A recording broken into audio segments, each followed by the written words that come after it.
What's going on, guys? Welcome back to the season 1 finale of This Is the Way. I'm your host, Kyle. This is the Mandalorian in review, if I can speak correctly. This is chapter 8 called Redemption. We do get to see a ton of redemption in this episode. I think a good episode, not the strongest one of the season, and kind of lackluster for a season finale. But so chapter 8 starts off. Unfortunately, like we said, we just saw Quill die, and so the two stormtroopers picked up Baby Yoda. It kind of starts off with them. There's like a funny little bit where I think it might be Jason Sudeikis, where he's like, I didn't get a chance to look at it. He's like, I just picked it up and put it in the bag, and the other guy's like, come on, let me see it. He's like, no, I'm not gonna let you see it. And he's like, oh, is it hungry? Does it need water? And he's like, you just want me to take it out so you can see it. And he's like, no, I don't.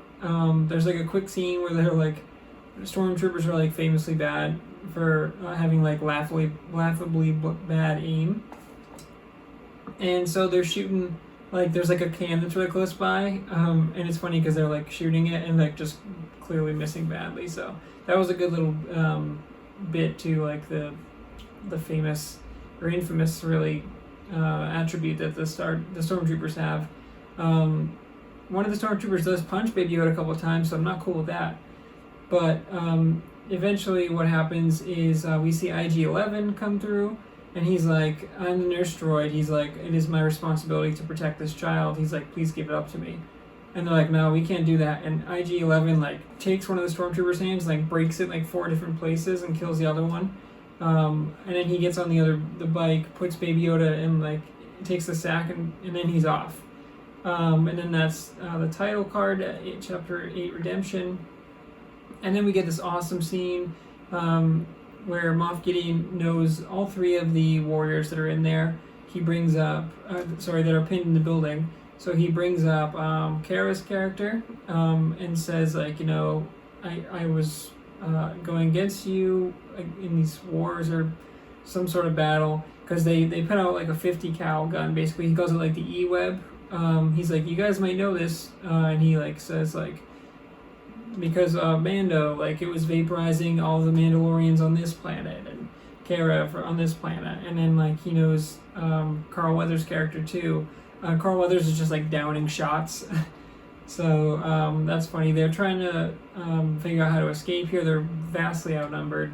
Mando's like, well, there's a vent back here. He's like, if we can get this vent out, then we can go underground where the Mandalorian forge is and escape that way. They try to get the vent off. It doesn't work.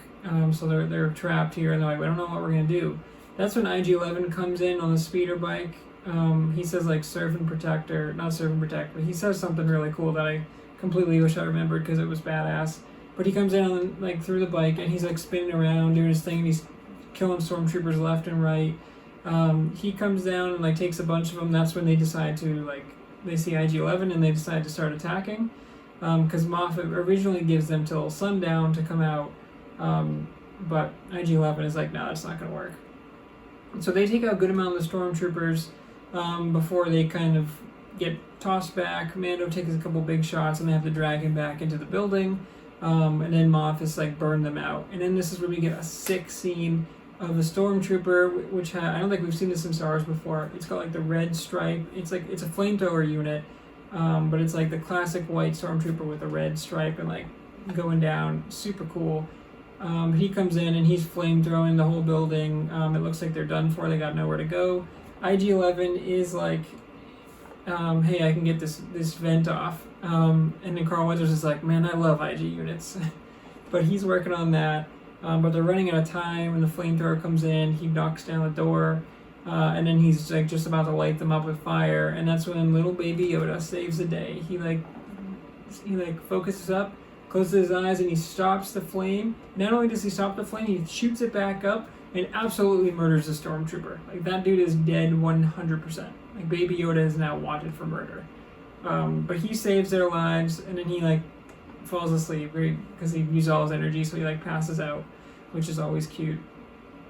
But Mando was like not doing well. He's gonna bleed out. He's like, man, I'm not gonna make it. He's like, you gotta go. He's telling Kara like, hey, like, leave me and like protect the child. she's like, I'm not gonna leave you. She's like, let me take off your helmet. I need to heal you, or let me take a look. And he's like, no, we can't take off the helmet. I swore an oath to the creed. And he's like, just go, take the child and go. And so she's like, okay. And IG-11 is like, I'm gonna stay with the Mandalorian. And she's like, promise you'll bring him to me. And he's like, you have my word.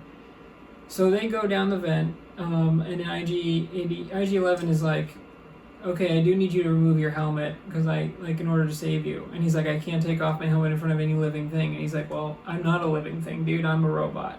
And it's like, oh, okay. And this scene kind of sucks because, we finally get the reveal. We finally get Mando's helmet coming off for the first time in 8 episodes. We've never seen underneath the Mandalorian helmet. It's IG-11 removes it, and it's just like Pedro Pascal, and he's got he's a gorgeous man. He's got sweaty hair, he just looks gross, and it's but not cool like he's dying. He just looks like he just got a shower, or something, and I don't know. So he's like, okay, I have this BAFTA spray or whatever, and he literally sprays on his head, and he's like, that you have damage to your brain.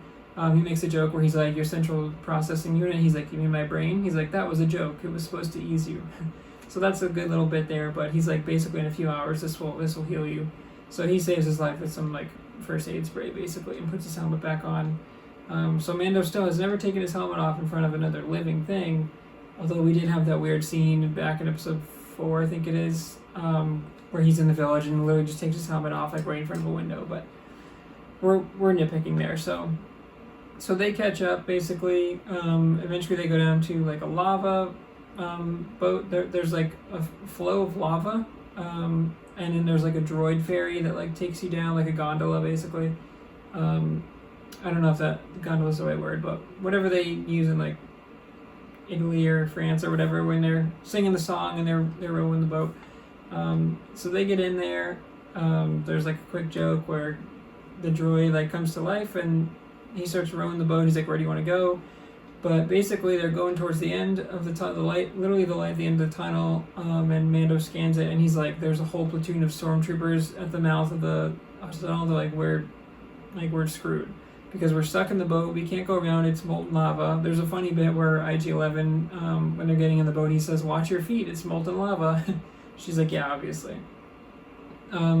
But they're like, we gotta fight our way out. And they're like, there's too many, they're gonna overwhelm us. And IG-11 is like, oh, I know what I have to do. Although before that, because I completely forgot about this scene, and I'm sorry, I'm kind of going back and out of order here, they do go down to the forge, where they meet, they find out pretty much all the other Mandalorians are dead, and it's just the Forger and then Mando, basically.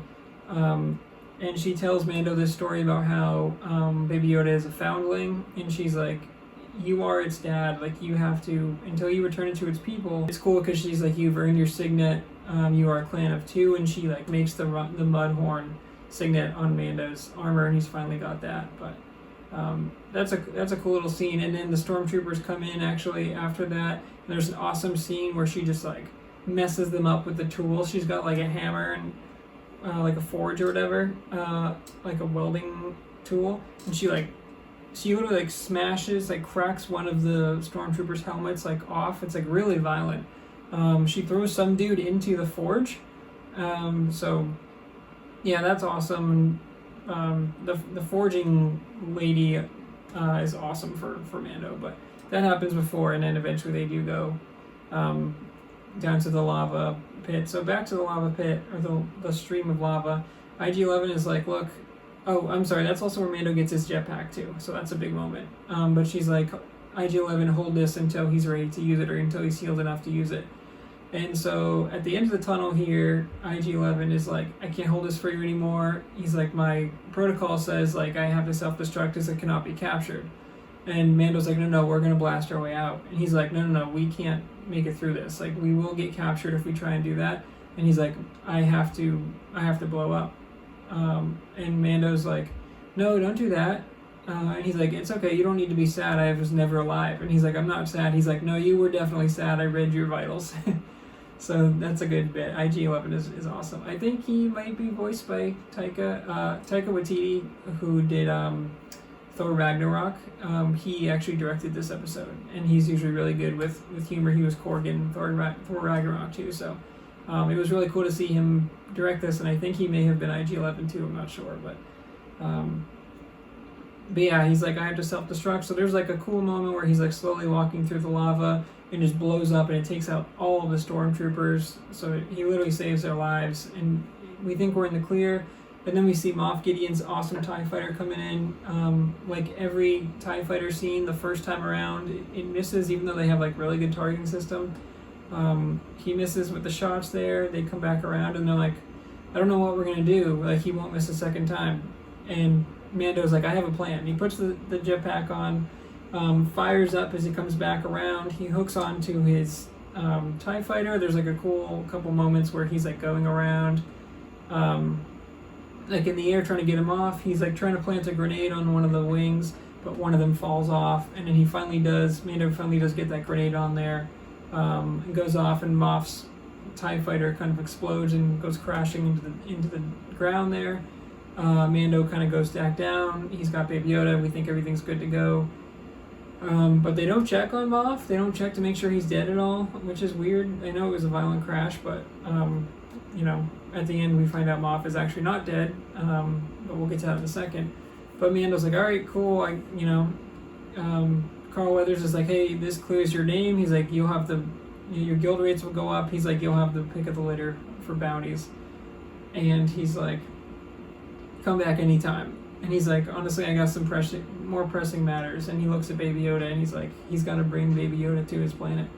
So he's going to go.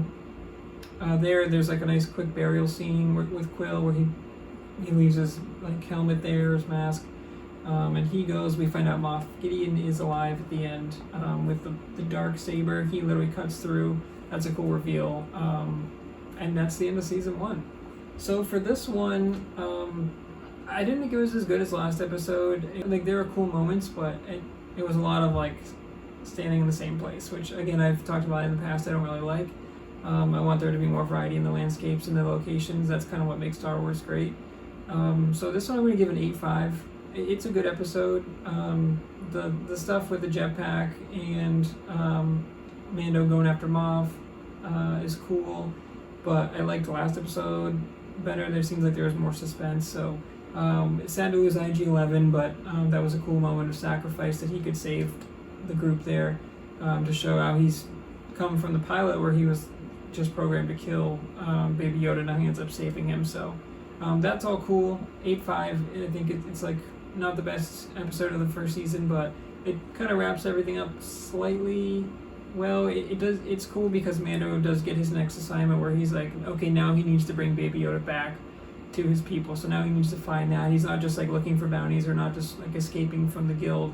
Mando actually has like direction, so I think that it does a good job of that. And now Moff is obviously looking for revenge in season 2, so I'm excited to see where that goes. And this is actually the last episode I've seen before too, so I haven't seen any of season 2, so that's going to be brand new for me. This one I did remember the IG-11 scene, so I was kind of just waiting for that the whole episode, and it wasn't as good as I think the first time I saw it, but season 2 is going to be all brand new for me, so I'm really excited to react to those and get caught up here. So alright guys, that's This Is the Way, season 1 episode 8. That is our season 1 finale, so thank you for joining me. Be on the lookout for season 2 coming up, and like, comment, subscribe, and until next time guys, this is the way.